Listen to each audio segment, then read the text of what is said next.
mas gusto ko yung basa or yung hindi masyadong basa. Yan ang ating pag-uusapan ngayon. Ang kung gusto mong malaman kung bakit, tapos yan ang ating video. And please do me also a favor, please to subscribe and click our tiny notification bell so that you'll be updated every time we have a new upload videos. Disclaimer din po, ang video po natin ay para lamang po sa may bukasang kaisipan at may malawak na pangunawa. Kung wala po tayong neto, maaari na lamang pong mag-skip at mamili po ng mga videos na nararapat para sa inyo.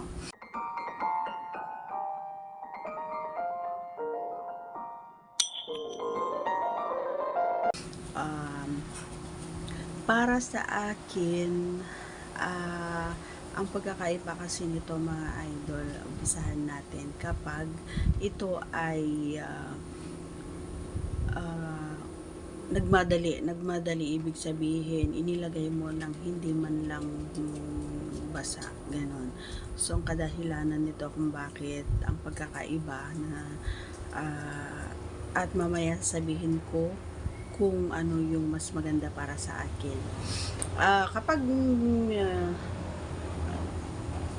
inilagay mo kasi at nag-aapura ka, so medyo masakit kapag paulit-ulit, no? Pero syempre kasi sa pagkalaunan na may pagtumagal ng kaunti at may kaunting basa na rin. Pero hindi ibig sabihin nun ay okay na ako dun, no, mga idol, kasi natural lang naman na yon every time na kapag naandun na siya sa loob at naglamas-masok na ay posible na magkakaroon siya ng konting fluid, di ba? Hindi mo rin maiiwasan yon. So may mga pagkakataon din based on my experience mga idol, ito ay kahit na anong labas-pasok mo doon niya ay hindi talaga as in tuyo talaga siya. So yun yung sinasabi ko na possible na masakit, magkaroon siya ng sugat, hahapdi. Yan yung mga way kung bakit ayaw ko na pag binibigla mo siya na ipapasok.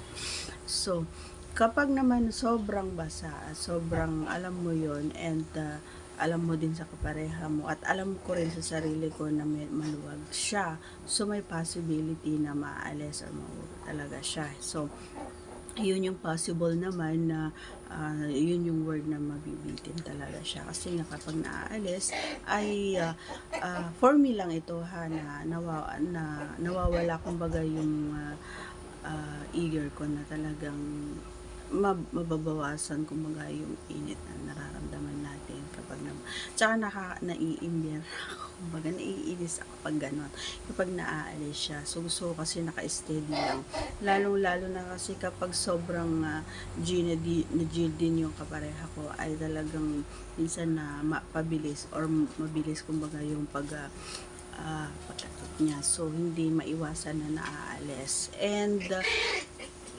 although na sobrang alam mo yon, tigas or matigas, maaalis at maaalis pa rin siya kahit na sabihin natin na sikip siya. So kapag sobra kasing basa ay may possibility na naaalis. So yun yung para sa akin na ako nabibitin talaga ako. And para sa akin, tama lang yung sakto lang yung basa. Yan. Kaya kapag kumakain tayo mga idol, so ugaliin din natin na magpunasan.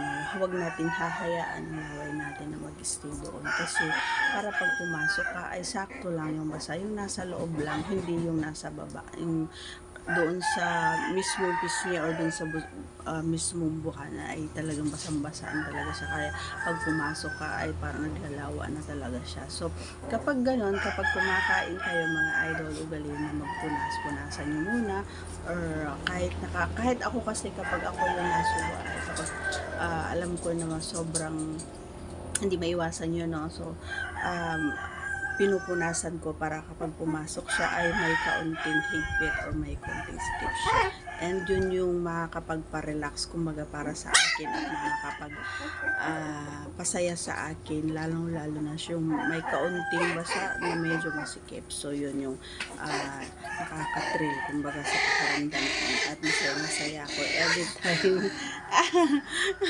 Every time na ganon yung sistema at mas mabilis kumbaga para sa akin na makahabol, lalong-lalo na kapag mabilis siya, at ramdam ko rin kapag malapit na siya or lalabas na siya. So medyo lumalaki or nag-expand talaga yung ulo. So that's all for today's video mga idol.